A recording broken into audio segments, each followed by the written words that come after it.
Auzubillahiminash-shaytanir-rajeem. Bismillahir-rahmanir-rahim. Assalamu alaikum viewers. I'm your host Faizan Akwi with the prayer. May Allah keep you all safe, healthy and blessed, and may Allah hasten the appearance of Imam of our time, and may we become the true companion of our Imam, inshallah. Ameen. Today we are witnessing a genocide which is happening in Palestine from past 2 months, and I had a question in my mind, like in 21st century, where knowledge, wisdom, intellect, and information as well as technology has moved so faster that everyone can see the truth is revealed everywhere. So how come on earth that we can't stop this genocide? How come these innocent lives are being taken and no one is able to properly stop them from happening it? Everyone is talking about it around the globe. We are seeing everyone is on the street and chanting in favor of Palestine, but why it is not like stopping? So where the power lies? Who had this whole power, and how we can stop it? What is the role of Middle East in that whole scenario? And world powers, who we calling for help? Like every time whenever we talk about Palestine, we say international community come and should help. International community should come and help. So what is that international community is all about, and what is the role they have if they can't stop them from doing what they are doing? Because it is clearly we all know from the facts that everything which is happening in Palestine is genocide and a long list of war crime, and there is nothing they are achieving except leveling down the Gaza. So we will try to understand this power structure which is working from decades, and we have seen these things in Afghanistan, in Syria, in Libya, in Iraq, and many more places. So how come these powers have so much power to ruin every country and no one is able to stop them? What is making them powerful? Are these political leaders who have the whole power, or the mafias behind them? What is going on and how it is happening? We will talk about these things in depth. We do have a very prestigious guest with us. We have Sister Sundasul Adsad from Lebanon. She is a journalist and writer. Assalamu alaikum, Sisters Sundas. I'm really honored to have you on the show. Thank you so much for joining in. And we do. Walaikum assalam. And we do have Brother Sayyid Muhsin Abbas from London. So I would welcome you both on the show, and thank you so much, Muhsin Bhai, for joining us today. Muhsin Bhai, I will start from you, especially regarding how would you define this power which is working? If we take an example of a chessboard on which Palestine is an entity, and there are players who are playing, and who are behind these hands who are doing what they are doing. How would you explain this power structure? Well, I think it's the best place to begin is really the people who actually profit most from any conflict. And every time you look at any conflict, those who profit most will be the ones who are the wealthiest and the ones who have the existing power. Now, it's a question of how deeply you want to look at power, because the power of hierarchy clearly exists. There are pyramid structures throughout all of the institutions, whether we see corporate ones or political ones or educational ones.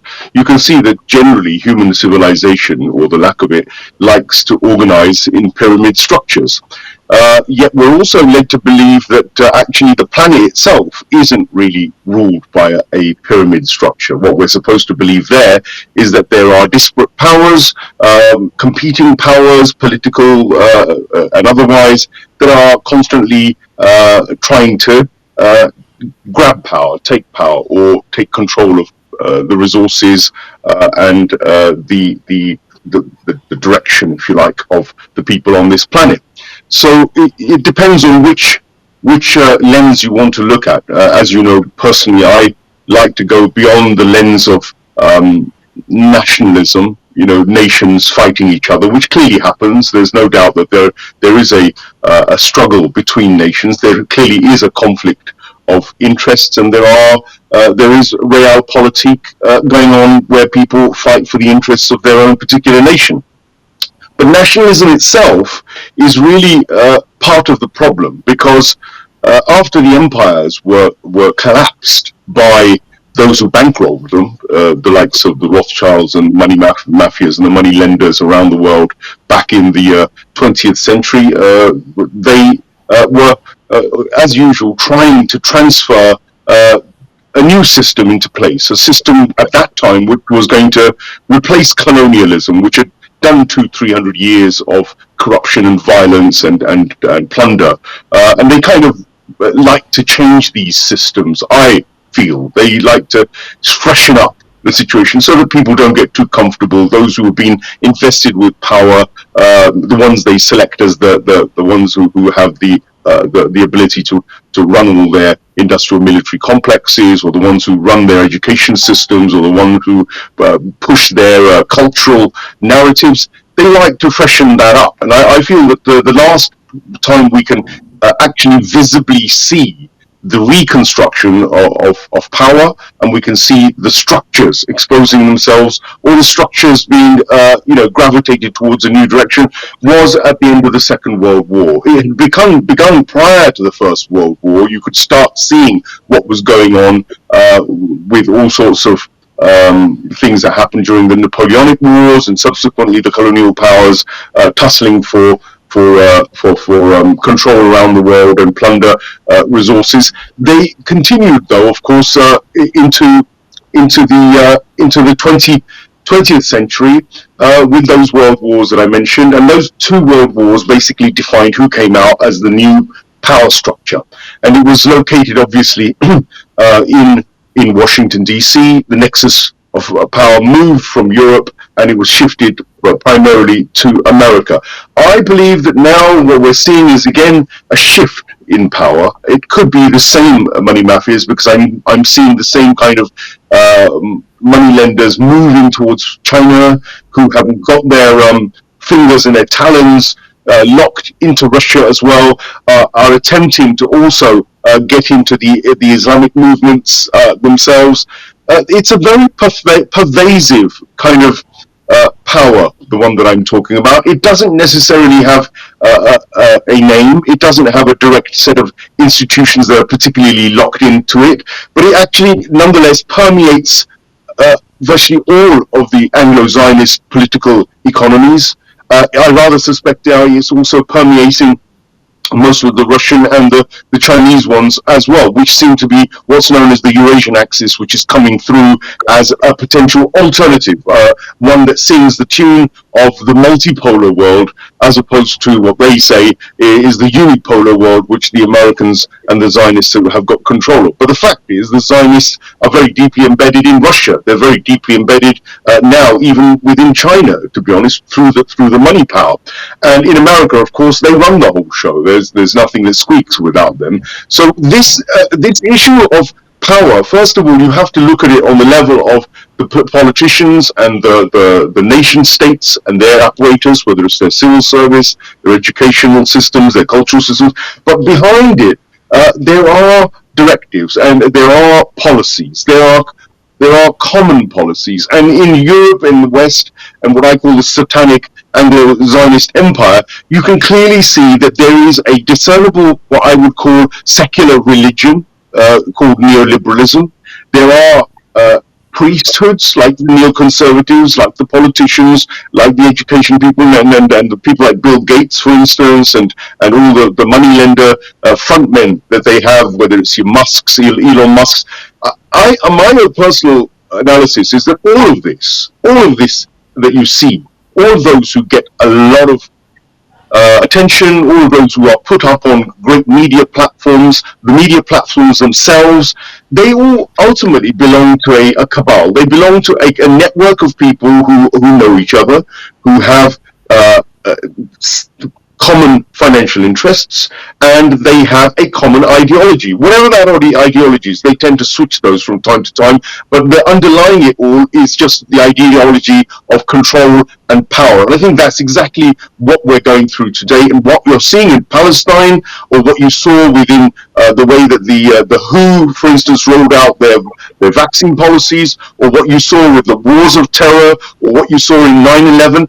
These are just phases of a new control system, surveillance capitalism, or you can call it maybe even a surveillance totalitarianism, something based on digital technology now, which allows the same power elites to, excuse me, the same power elites to upgrade the way they control people, the way they plunder society, the way they manage society. They now have an unprecedented level of information technology and knowledge at their disposal, and they want to quite clearly use this technology to pry into our lives further, to control our lives, even but potentially to depopulate us, because work is going to become increasingly difficult to find, given that AI, the march of AI, means that actually traditional concepts of work are all going out of the window as well. So we're going through a huge change in what the money lenders and the money mafia see as being the future society.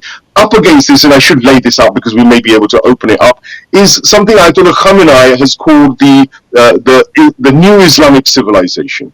And the new Islamic civilization to me means everything that is opposed to this satanic order. Not enough is being said on this new Islamic civilization, and not enough is being explored about what it means, and what it means for us all, and perhaps why it could be the alternative. So we'll perhaps go into those, and I'll obviously Sister Sondes will have her views as well. I'd love to hear her opinions also. Thank you so much for defining all that. So, what are your thoughts on what Brother Mohsin said regarding the role of power? So, it looks like these are money mafias who are doing what they can do to achieve their goals of whatever way to control the world they have in their hands, and so they shape it the way they want and get the benefit out of it, whether it's war or a peace or whatever. In the name of like disease, you can say. So it depends like what means they have, but they are supposed to achieve the biggest goals they have in their mind. So what are your thoughts on that, and how do you relate it to shape this world today, what is whatever reality we are seeing today? So what are your thoughts? Yes. First of all, Assalamu alaikum. Thank you for having me in this episode. Let's pray for the people of Palestine and the people here in South Lebanon who are enduring today the most brutal, hostile aggression led by the US and the Zionist regimes against the people of our region. Alhamdulillah, this is our fate, and we do accept it because we know that we are the righteous and that we are the indigenous population of this land. And it's our right to resist this aggression and to liberate our lands and to get rid of this barbaric colonial regime. You know that since the 7th of October, we have sacrificed a lot of martyrs on the path of Palestine, and this is our honor. Unfortunately, the problem of the West and the problem of this colonial entity, that they haven't learned from the previous experiences, that as much as they kill us, as much as they show us their brutality, we get quite aware that it's our duty, it's our ethical and humanitarian duty to get rid of it, to fight it, because you know that the Zionist occupation is not a threat for us here in West Asia. No, it's a threat for the entire world, because the Zionist regime is one of the is just like ISIS, is just like many other terrorist organizations who have been created by the Western governments. As we are liberating our lands, as we are fighting this aggression, we know that we are shaping the new world. And this, as Brother Sayyid Mohsen has mentioned, what Sayyid Al Khamenei has stressed in many of his speeches, that today we are witnessing a new era. We are the oppressed people here in West Asia are architecting their own fate, their own land, their own civilization, which is at the end of the day is linked to the Muhammadian Islamic project. You know that Prophet Muhammad, when God has sent him to educate the people of this region, to change their lifestyle, to change their mentality. This religion has never changed; it's the same. And today, we know that we are awaiting the Savior, Sahib al Asr wal Zaman. So it's our duty to pave the way, to find the basics in order to this promised government, the government that will bring justice and freedom for all the nations across the world. It's our duty to find these basics, to pave the way, and this happily and fortunately needs a lot of sacrifices, needs a lot of blood. That's what we have learned from Imam al-Hussein. And this is not a problem for us. The problem is with the West, with this colonial entity that, as I have mentioned, they haven't learned from the previous experiences, that their brutality can never enforce us into surrender, that their brutality enforce us to get empowered, to get strengthened, to perpetuate. And this is what is going right now here in our region. And we must mention here something, that the current aggression, which is led against the people of Palestine and the people of Lebanon, is being held amid the recent attempts to propagate the normalization project. You know, in the recent 2 years, the enemy was trying to burnish its image, and by the help of the so-called Arab regimes. And by the way, they are colonial Zionist regimes. We don't believe that they are Arab regimes, because they have nothing to do with the Arabic identity or the Islamic identity. They have been trying to deceive the people in the recent years that we can coexist with this barbaric regime. We can, under the so-called the fabricated religions, which they have called the Abrahamic religions. They have invented their own religion, and they wanted the people to be slaves to this fabricated religion. But Alhamdulillah, despite the pain, despite the wounds, despite all the martyrs that have fallen so far, the people have got aware that this project is a scheme, is a conspiracy, is just an attempt to deceive them and to loot their wealth and to distort their religion and their culture. Thank you, sister. So, Muslima, what are your thoughts on what Sister Sundar has just said? So, act of decolonialization is going on, and you see how obviously resistance power are showing their power, and obviously satanic powers are showing their power. So, in the middle, there is the Middle East, and Middle East is playing their own role as a puppet of Zionist regimes. So, what do you think? Are is the situation going to happen in future, near future, or what's going on now in present time?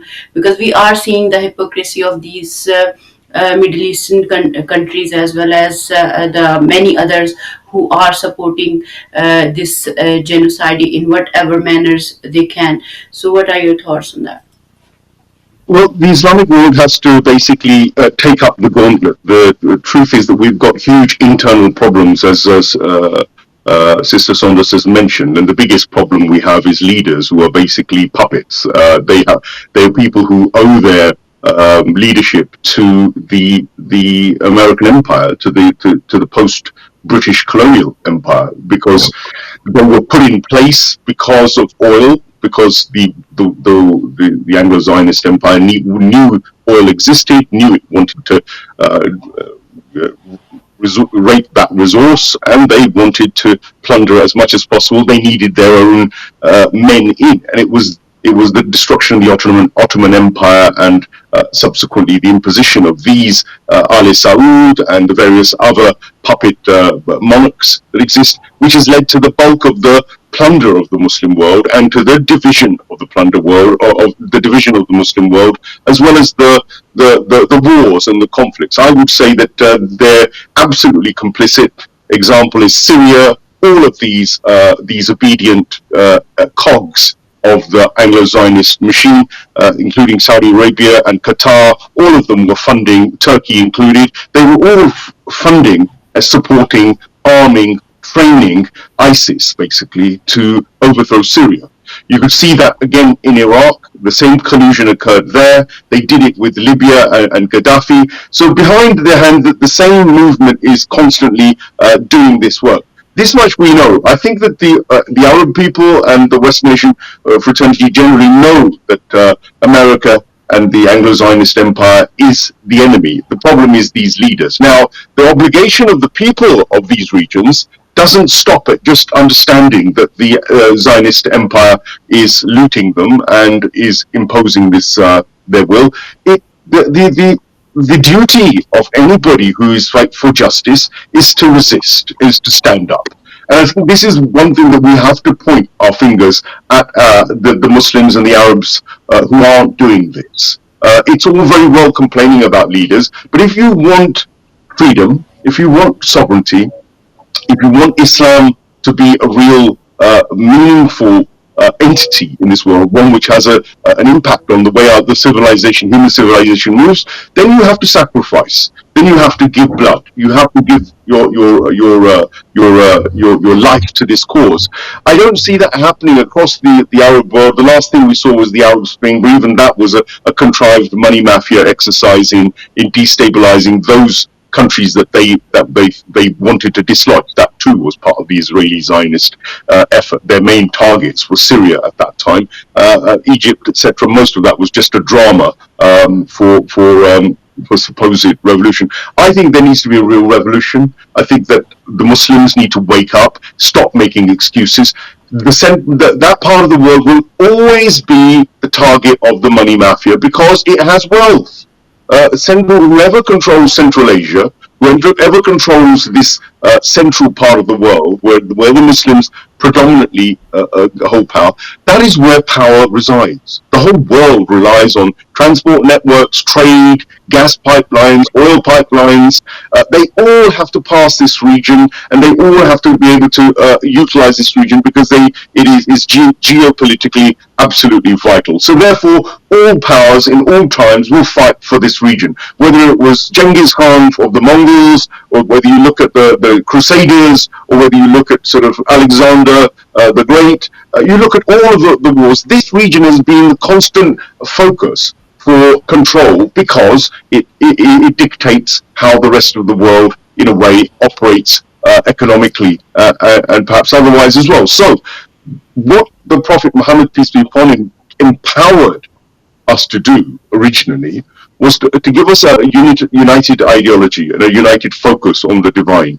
He gave us a system. He gave us a set of values, some ethics, some morality. And based on that ethics and morality, even though the usurper caliphates and sultans and emirs that emerged subsequently, whether it was Umayyads or Abbasids, even though they did an awful job of really translating the real prophetic civilization to the Muslim people. Nonetheless, the good people on the ground, the mystics, the faqirs, the scholars, the ulama, the urafa, they managed to get the word out on the back of the Aima Masumeen and the protection of that original method. And that's why in that region we still have a civilizational dream, which is Islamic, on the ground. It still exists, and there are great people who are purveyors of that. Ayatollah Khamenei being one, Ayatollah Khomeini clearly being the watershed. And I think 1979 needs to be mentioned, because before 1979, the Anglo-Zionist Empire and the money mafias had virtually crushed Islam in their eyes. And indeed, a lot of the Islamic world, certainly the power structures, were all heading towards secular liberalism. But since 1979, there's been this ray of hope that there's a possibility of an alternative. And I think dreaming this alternative, studying the Quran in its full holistic context, understanding that we have a dream which is Islamic, both politically, culturally, socially, morally, philosophically, and practically, even in terms of governance. We need to basically be on the side of destroying all of the established structures, whether it's through our writing, through our tongue, whether it's through disassociating from a lot of the power structures, whether it means you've got to stand up and speak the truth about the illusions of these systems. If you aren't doing that, and you're complying with the system totally, that's all you're doing, i.e. being a cog in the works for Anglo-Zionist and money-lender imperialism, being a cog in the works and a ghulam or a slave of usury, of riba, being a slave of military institutions of the West, joining all the institutions which go cause this plunder, working for those institutions, not saying anything against them, not even speaking out against them, then I'm afraid you have no legs to stand on. As a Muslim, you're culpable, and I'm pretty sure that me as a Muslim, if I didn't do that, on the Day of Judgment, this will be one of the first questions that will be presented to me. Why did I take part in oppression? Because the oppression of the Palestinians, which the sister was talking about, is symptomatic of the overall system of oppression. You can't feel sorry, just go and feel sorry for these children whose legs are being torn apart, whose angelic faces are being shattered, whose limbs and body parts are being picked up by parents. You can feel sorry for them, you can cry for them, and your heart will go out for them, without a doubt. But if you're going to just do that, then I'm afraid that's useless. What you've got to be doing is practically in your own life, in your own surrounding, in your own neighborhood, in your own society, you have to be raising the alarm. That why is this happening? What is behind? What is the root cause of this barbarity, this savagery? It can't be a civilization which is that is human, humane, which is meting out this kind of nonsense. So if people like, say, Keir Starmer, who Loki just recently revealed is funded by a guy called Clive Hollack, Keir Starmer being the potential new Prime Minister, in my opinion. I think they're heading for him here in Britain. Take him as an example of a man who is allowed to be in power.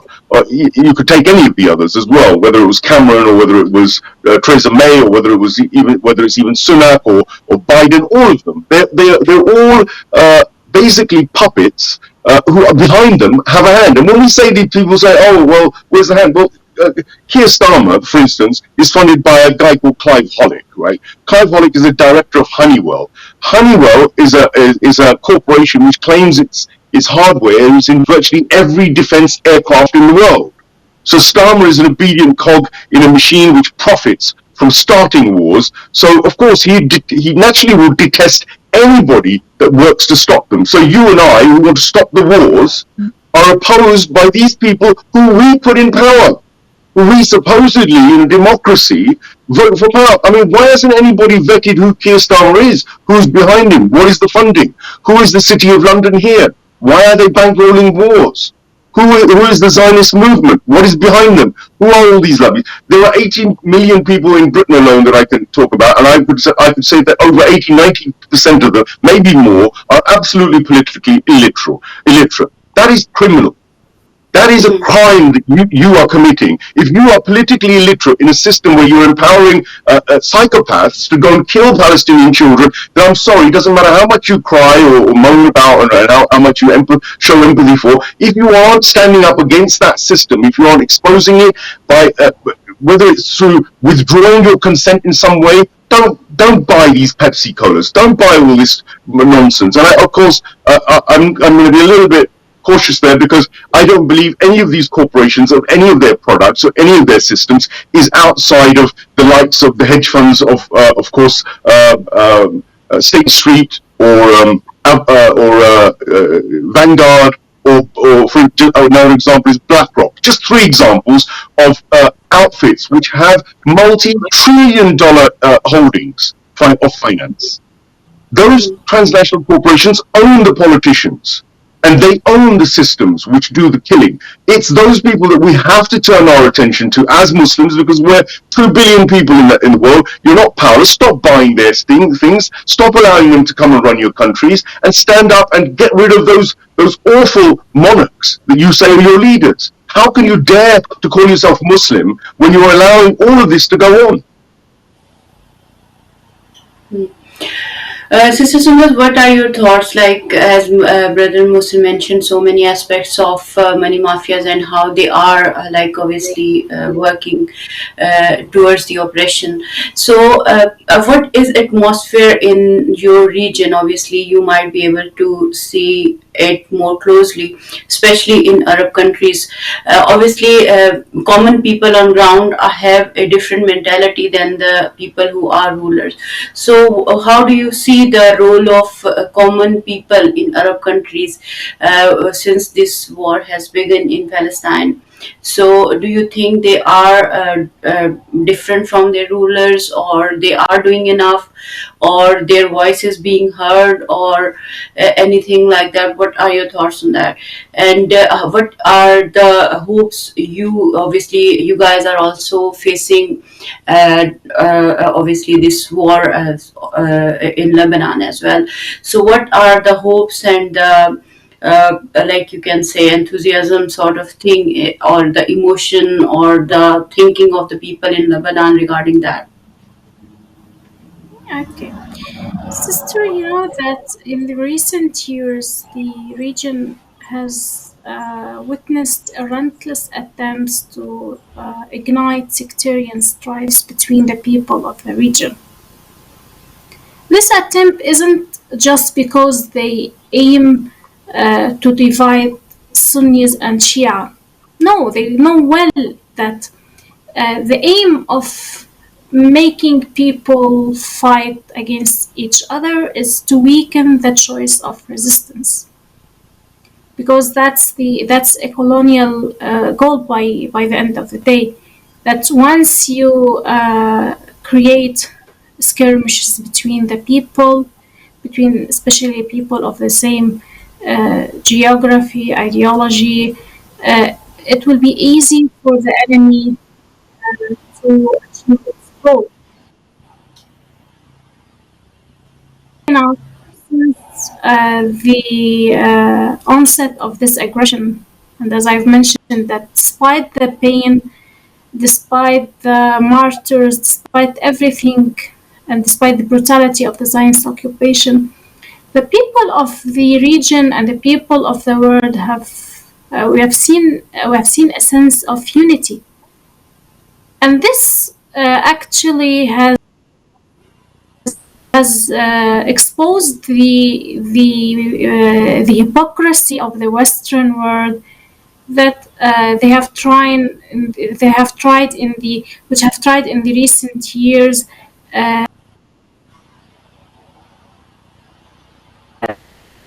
Spread the people between the people and their religion, between the people and their culture.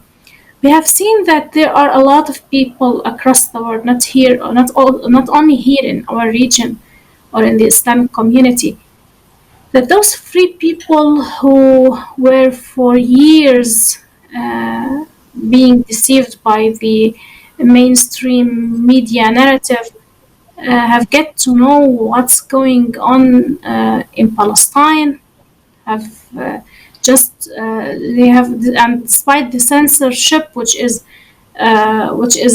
practiced on the alternative media, I mean on social media, we have seen that the Palestinian people have succeeded in changing the narrative. They can no longer deceive the people. So these are some of the advantages of this aggression, that it has been able to go to the West, to change the mentality of the people, to expose this brutal regime that that we've seen, that we know that how the great amount of money that is paid by the Zionist regime and the Zionist lobby for the communication companies in the West in order to burnish its image. The people of Palestine, the helpless Palestinians, have been able to change this narrative, have been able to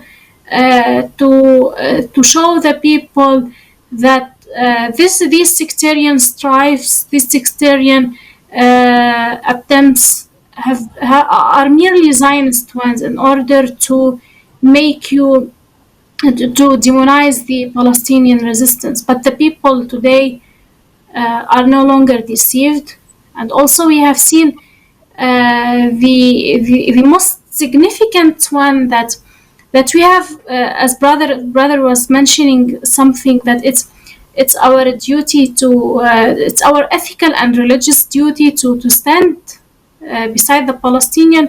We can't mention this idea without highlighting what our oppressed people in Yemen are doing today. You know, Yemen is under a brutal siege 9 years now, but we have seen that despite their pains, despite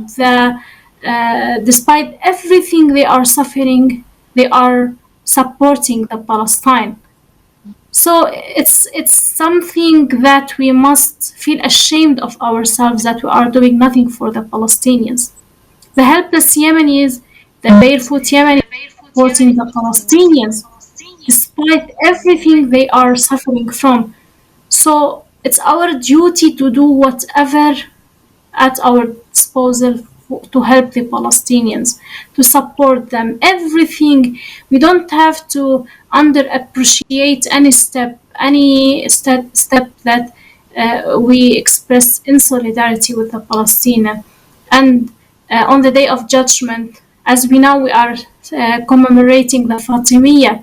The thing that we learn from Sayyidah Zahra Salamullahi alayha, especially women, that it's our duty to stand with the truth despite everything. We know that Sayyidah Zahra knew that advocating the Imam of her time, advocating the righteous cause of that time, will threaten her life.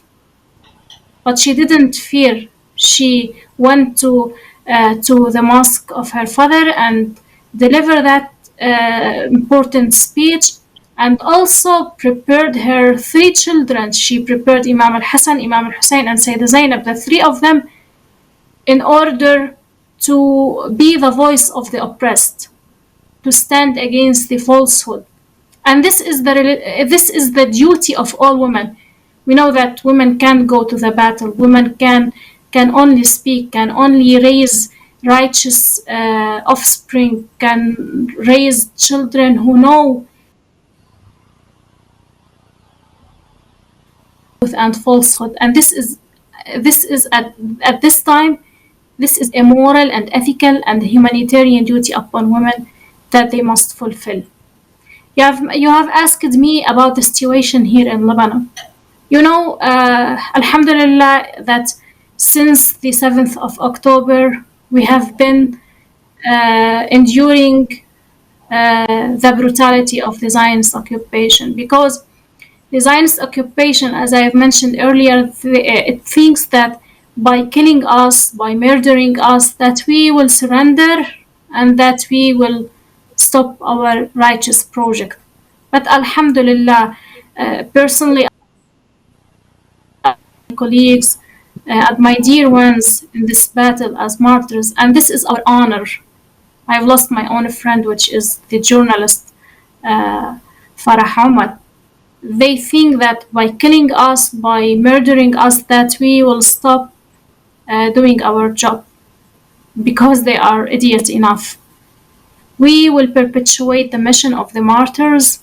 We will do whatever we can, despite their sacrifices, in order to free the world from this colonial threat that we have been enduring for the last 8 decades.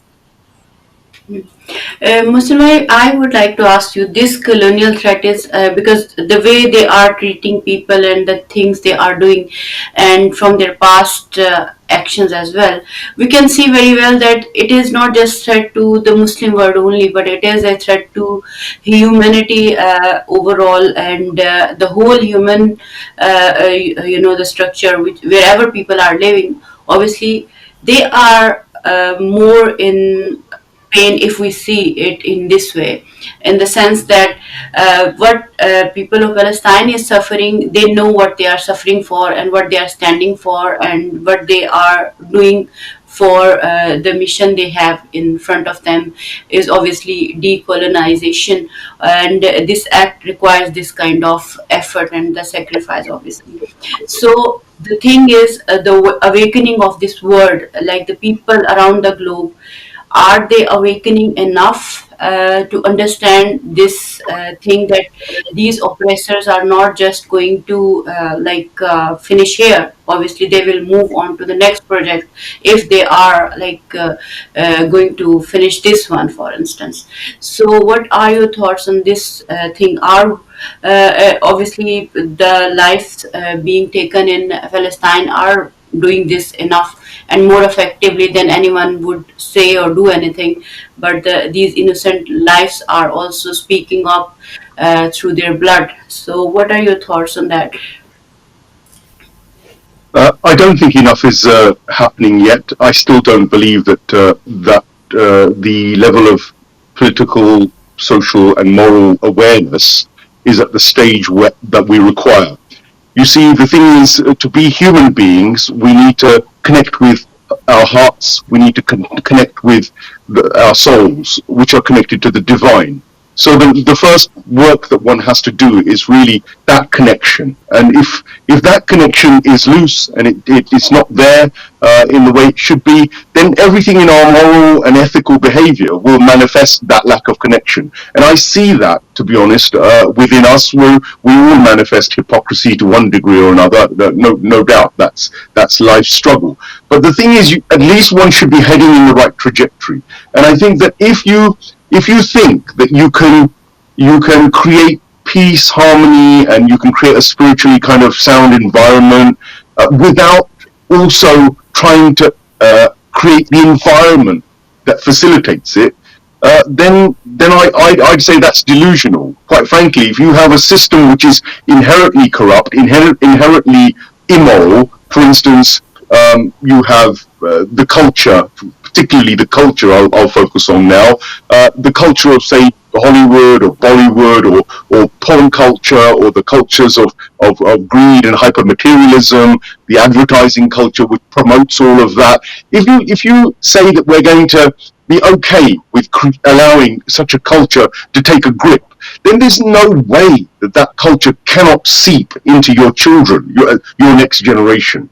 There's no way that you're doing your job to protect a generation that comes if you don't struggle against that cultural war as well, because that soft power war, which we've discussed in previous programs, is probably even more dangerous than the military hard power that we're seeing destroying the Palestinians and our Yemeni and Lebanese brothers and sisters. And of course, my salam to all those martyrs, and my salam to all those people who have woken up to say, yes, we are going to fight, because they are actually doing what we're scared of doing, the reality. They've sacrificed their materialism. You know, you've had people who took 40 years to build a particular house, and it's destroyed overnight. They've been raising children. You know, mothers who breastfed their children for 2 years and 3 years have had those children ripped away, you know, at an instant. Now, to take that kind of damage means that there has to be an iman, there has to be a taqwa at the heart of it, to be committed to that freedom. It's not just for land. I don't think that fighting for land is enough of a thing to really give your life over.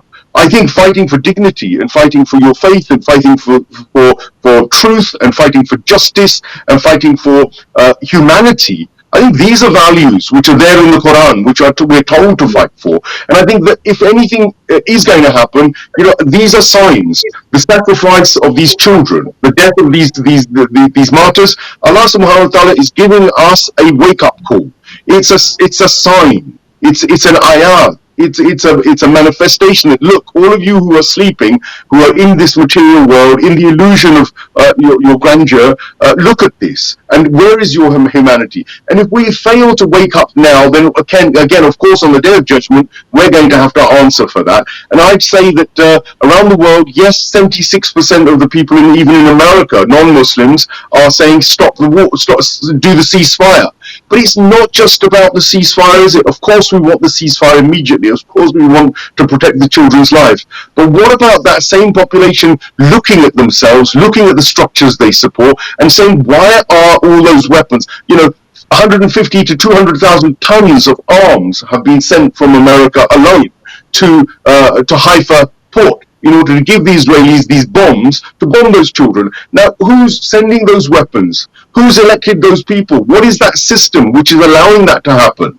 You know, that is the question that we need to be asking. It's not about crying just for the Palestinians and for their struggles. They're doing what they have to do, and we salute them and we honor them for their sacrifice. But it's us who are the problem. The problem is the Muslims residing in the wider Muslim world need to wake up. You need to have revolutions. I'm sorry, there's no answer to this. You cannot tolerate Yazids in power. The Yazidis who are in power right now are absolutely on the same level as the likes of Yazid, because if you go and match up what they're doing, whether it's their surveillance obsessions or their loot of resources or their hedonism and their sort of perversions in their personal lives, or whether it's the ideologies that they're purveying, or whether it's the tyranny and the zulm that they're inflicting on their own people, thousands of people wallowing in prisons in those very Arab monarchs' cells, you know. And it's really it's high time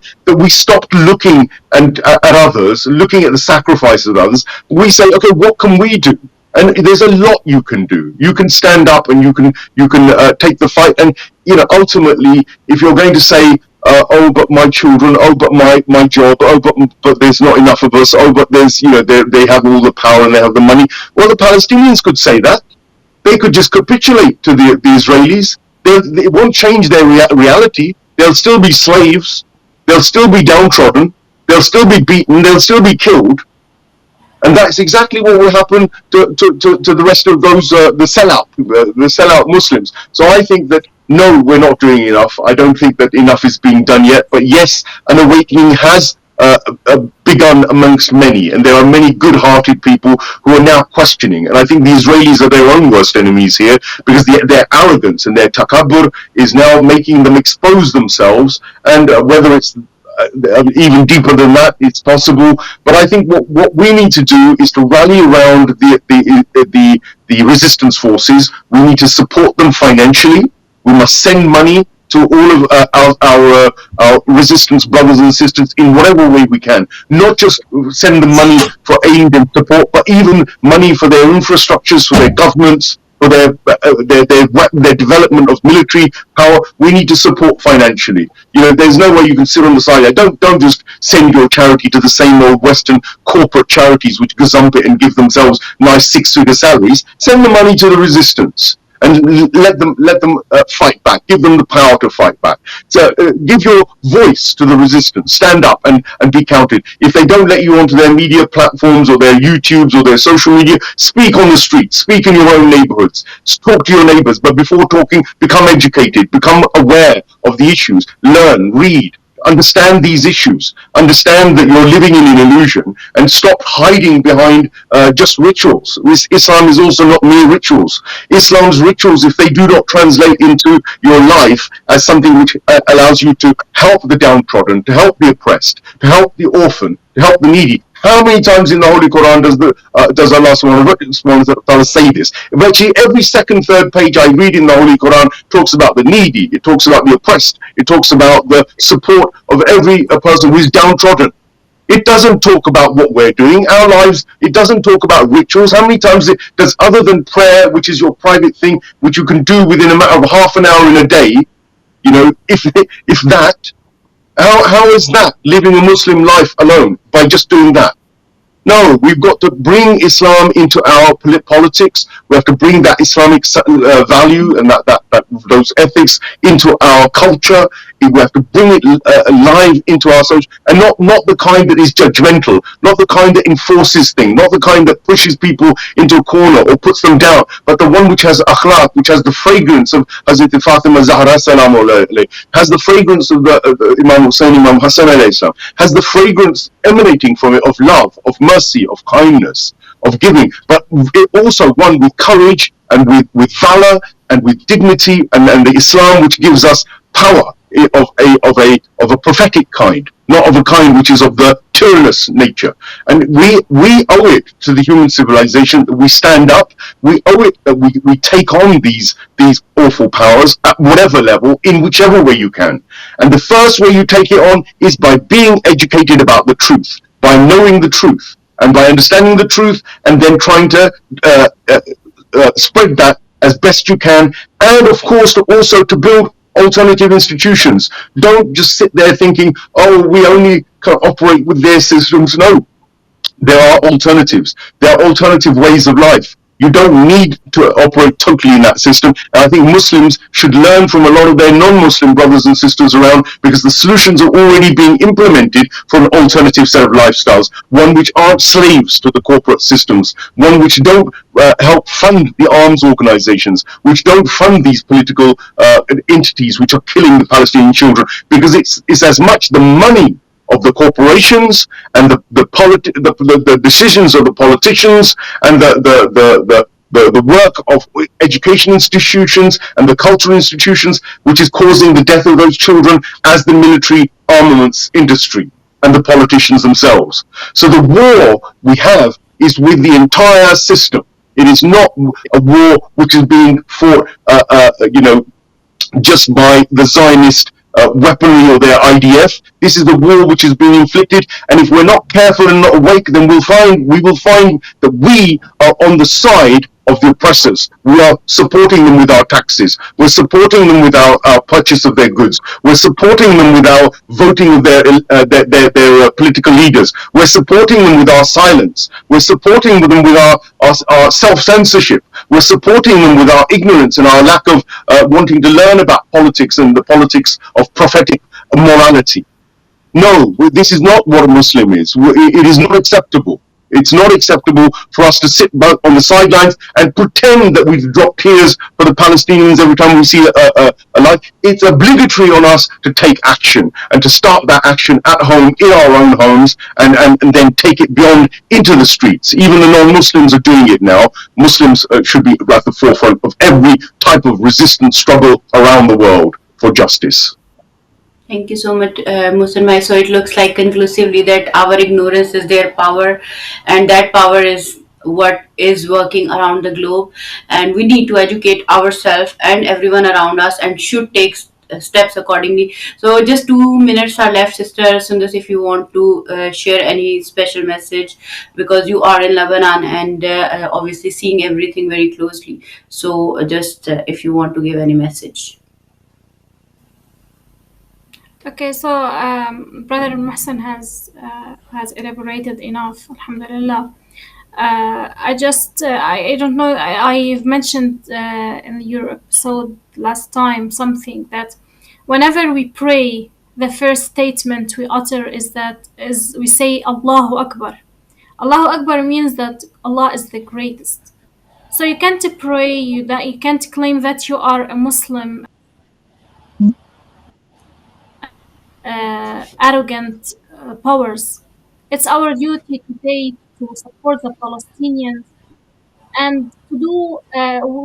We also all the time say at Majalis that we hope that we were with Imam Hussein in Karbala. What we are witnessing today is another Karbala.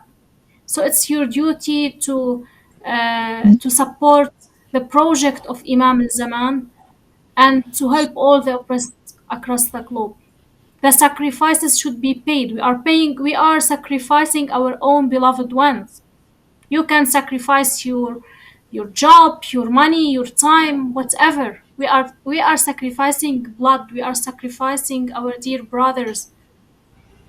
This is ethical and your religious duty to stand with us, with the oppressed, whether they are in West Asia or in Latin America. Whenever there is the oppressed across the globe, it's our duty to stand with them, to support them, to put an end to this Yazidi system, which is resembled by the United States of America in our time. Thank you so much, Sister Sundar. Thank you so much, Sayyid Musnawaz. I'm really honored to have you both on the show on this important topic. And just to viewers, I would just say, as brother and sister have mentioned, that we need to support our brothers and sisters. It is religious, moral, ethical duty to support each other. If you can't do anything, at least educate yourself and educate people around you, and support the Palestinian cause and the cause of justice, truth, and Imam of our time. Thank you so much. Inshallah, we'll see you next week. Allah Hafiz.